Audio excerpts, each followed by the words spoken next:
Lenovo அவங்களோட tablet சீரீஸில் Lenovo idea tape bro அப்படிங்கிற ஃப்ளாக்ஷிப் டேப்லெட் இப்போ அஃபிஷியலாக லான்ச் பண்ணியிருக்கிறாங்க. இன்றைக்கி இந்த வீடியோவில் இந்த டேப்லெட் எப்படி இருக்குது, இந்த ப்ரைஸ் ரேஞ்சில் இந்த டேப்லெட் நீங்கள் கன்சிடர் பண்ணி பார்க்கலாமா அப்படிங்கிற கம்ப்ளீட் டீட்டெயில்ஸ் இந்த வீடியோவில் நீங்கள் பார்க்கலாம்.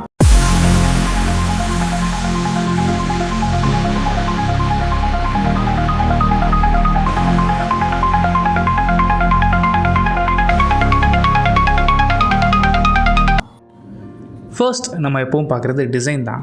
டிசைன் பொறுத்த வரைக்கும் ஒரு டேப்லெட்டில் என்ன டிசைன் கொடுக்கணுமோ அந்த டிசைன் தான் கொடுத்துருக்காங்க. ரொம்ப சிம்பிளாக மெயின்டைன் பண்ணியிருக்கிறாங்க. Lenovo டேபோட சைஸ் பொறுத்த வரைக்கும் 12.7 இன்ச்சஸ்க்கான 3K டிஸ்பிளே இங்கே யூஸ் பண்ணியிருக்கிறாங்க. டிஸ்பிளேக்கு இங்கே வந்து LTPS LCD பேனல் தான். LCD பேனல் 3K ரெசல்யூஷனுங்கும் போது டிஸ்பிளே ரொம்ப ஷார்ப்பாக இருக்கும். நீங்கள் மீடியா யூஸ் பண்ணுறதுக்காக இருக்கட்டும் சரி, இல்லை ரெகுலர் யூசேஜுக்குமே ரொம்ப நல்லாயிருக்கும். இந்த ப்ரைஸ் ரேஞ்சில் AMOLEDலாம் பெருசாக எதிர்பார்க்க முடியாது. LTPS தான் உங்களால் எதிர்பார்க்க முடியும். அது LCD பேனல் மட்டும்தான். இந்த டிஸ்பிளேக்கு 144 ஹெட்ஸ்க்கான ரெஃப்ரெஷ் ரேட் சப்போர்ட்டும் கொடுத்துருக்குறாங்க. டிஸ்பிளேயோட பிரைட்னஸ் பொறுத்த வரைக்கும் 400 நிட்ஸ் வரைக்கும் மேக்ஸிமம் பிரைட்னஸ் கொண்டு போக முடியும். இன்டோர் யூசேஜுக்கு இந்த டிஸ்பிளே தாராளமாக உங்களுக்கு போதுமானது தான். நெக்ஸ்ட் ப்ராசஸரை பொறுத்த வரைக்கும் இங்கே மீடியாடெக்கோட டிமென்சிட்டி 8300 SoC யூஸ் பண்ணியிருக்கிறாங்க.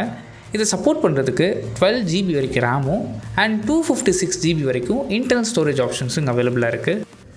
இந்த ப்ராசஸர் எந்தளவுக்கு பெர்ஃபார்ம் பண்ணணும்னு எதிர்பார்த்தீங்க அப்படின்னா, கிட்டத்தட்ட ஒரு ஃப்ளாக்ஷிப் டேப்லெட்டில் என்ன பெர்ஃபார்மன்ஸ் இருக்குமோ அந்த லெவலுக்கான பெர்ஃபார்மன்ஸ் இந்த ப்ராசஸரால் உங்களுக்கு ஹேண்டில் பண்ண முடியும். Redmi Pad 6ம் இதுவும் கிட்டத்தட்ட ஈக்குவலாக தான் பெர்ஃபார்ம் பண்ணும். பெரிய லெவல் டிஃப்ரென்ஸ் உங்களுக்கு தெரிய போகிறது கிடையாது. அண்ட் சாஃப்ட்வேர் அப்டேட்டுன்னு எடுத்துக்கிட்டிங்கன்னா இங்கே 2 வருஷத்துக்கான மேஜர் அப்டேட் இருக்குதுன்னு சொல்லியிருக்கிறாங்க. இப்போ Android 14 வருது. இதை 15 and 16 வரைக்கும் அப்டேட் பண்ண முடியும்னு சொல்லியிருக்கிறாங்க. அண்ட் செக்யூரிட்டி பேட்ச் வந்து 2029 வரைக்கும் உங்களுக்கு 4 வருஷத்துக்கான செக்யூரிட்டி பேட்சஸ் அப்டேட்ஸும் இருக்குதுன்னு சொல்லியிருக்கிறாங்க. Next cameras. டேப்லெட்டை பொறுத்த வரைக்கும் கேமராஸ் பெரிய லெவலில் எதிர்பார்க்க முடியாது. 13 மெகாபிக்சலுக்கான ப்ரைமரி ஷூட்டரும் அண்ட் வீடியோ கால்ஸ் பேசுகிறதுக்கு 8 மெகாபிக்சலுக்கான செல்ஃபி ஷூட்டரும் கொடுத்துருக்குறாங்க. அண்ட் பெர்ஃபார்மன்ஸை பற்றி பேசும்போது கேமிங் இந்த டேப்லெட் விளாட்லாமான்னு கேட்டிங்கன்னா தாராளமாக ப்ளே பண்ணலாம். பெருசாக நீங்கள் லேக்ஸில் இதில் ஃபேஸ் பண்ண மாட்டீங்க. ரொம்ப யூஸ்ஃபுல்லாக தான் இருக்க போதும். அண்ட் இந்த டேப்லெட்டை பொறுத்த வரைக்கும் JBLோட குவாட் ஸ்பீக்கர்ஸ் யூஸ் பண்ணியிருக்கிறாங்க. இதுக்கு டால்பி அட்மாஸ் சப்போர்ட்டும் இருக்குது. நீங்கள் மீடியாக்கெலாம் அதிகமாக யூஸ் பண்ண போகிறீங்கன்னா இந்த ஸ்டீரியோ ஸ்பீக்கர்ஸ் உங்களுக்கு ரொம்ப யூஸ்ஃபுல்லாக இருக்கும். நீங்கள் மூவிஸ் பார்க்கும்போது இருந்தாலும் சரி, வீடியோஸ் பார்க்குறதுக்கு யூஸ்ஃபுல்லாக இருக்கும். நெக்ஸ்ட் பேட்டரி பொறுத்த வரைக்கும் 10,200 mAhக்கான பெரிய பேட்டரி கெப்பாசிட்டி இருக்குது. அண்ட் இதை சப்போர்ட் பண்ணுறதுக்கு உங்களுக்கு 45 வாட்ஸ்க்கான வயர்டு ஃபாஸ்ட் சார்ஜிங் சப்போர்ட்டும் இருக்குது. அண்ட் அடிஷ்னலாக இந்த ஃபோனுக்கு Wi-Fi 6E சப்போர்ட் இருக்குது. Bluetooth 5.3 ஆப்ஷன்ஸ் கொடுத்துருக்குறாங்க. செல்லுலார், அதாவது உங்களால் சிம் கார்டு இதில் போட முடியாது. நீங்கள் Wi-Fi மூலமாக தான் கனெக்ட் பண்ணிக்க முடியும்.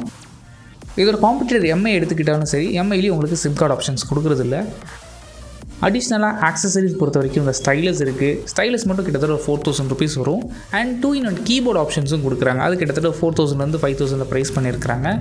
ஸோ உங்களுக்கு வேணும் அப்படின்னா நீங்கள் அடிஷ்னலாக பர்ச்சேஸ் பண்ணிக்கலாம். கீபோர்ட் பொறுத்த வரைக்கும் 3-point பின் தான் கொடுத்துருக்குறாங்க கனெக்ட் பண்ணுறதுக்கு. அடிஷ்னலாக உங்கள் ஸ்மார்ட் ஃபோன்ஸையும் சரி, இல்லை உங்கள் PCஸையும் கனெக்ட் பண்ணுறதுக்கு Lenovoவில் ஸ்மார்ட் கண்ட்ரோல் ஃபீச்சர் ஆப்ஷன்ஸ் கொடுத்துருக்குறாங்க. அதாவது ஷேர் ஹப்பு, கிராஸ் லிங்க் அப்படிங்கிற நிறைய ஆப்ஷன்ஸ் இதில் அவைலபிளாக இருக்குது. உங்களுக்கு வேணும்னா நீங்கள் அதையும் யூஸ் பண்ணி பார்க்கலாம். இது மூலமாக நீங்கள் ஃபைல்ஸையும் ட்ரான்ஸ்ஃபர் பண்ணிக்கலாம் அண்ட் ஆப்ஸையும் கண்ட்ரோல் பண்ணிக்க முடியும். அண்ட் சப்போஸ் உங்களுக்கு PCயை வந்து கிராஸ் லிங்க் பண்ணணும்னு நினச்சாலும் உங்களால் கனெக்ட் பண்ணிக்க முடியும். காப்பி பேஸ்ட் கூட உங்களால் பண்ணிக்க முடியும். நெக்ஸ்ட் ப்ரைஸிங் பொறுத்த வரைக்கும் பேஸ் வேரியண்ட் 8 128GB வேரியண்ட் 27,999க்கும் and top and variant 12 256GB variant 30,999க்கும் ப்ரைஸ் பண்ணியிருக்கிறாங்க. இந்த ப்ரைஸ் ரேஞ்சில் இந்த டேப் வாங்கலாமான்னு கேட்டிங்கன்னா, உங்களுக்கு டேப் ரொம்ப யூஸ்ஃபுல்லாக இருக்குன்னு நினச்சிங்கன்னா தாராளமாக இந்த டேப்பை கன்சிடர் பண்ணி பார்க்கலாம். சப்போஸ் இந்த டேப் நீங்கள் பர்ச்சேஸ் பண்ணணும்னு நினச்சிங்கன்னா March 21 உங்களால் Amazon மூலமாக பர்ச்சேஸ் பண்ணிக்க முடியும். அண்ட் இந்த டேப் பற்றி உங்களோட ஒப்பீனியன் என்ன, நீங்கள் இந்த டேப்பை வாங்குவீங்களா அப்படிங்கிறது கீழே கமெண்ட் பண்ணுங்கள். தேங்க்ஸ் ஃபார் வாட்சிங்.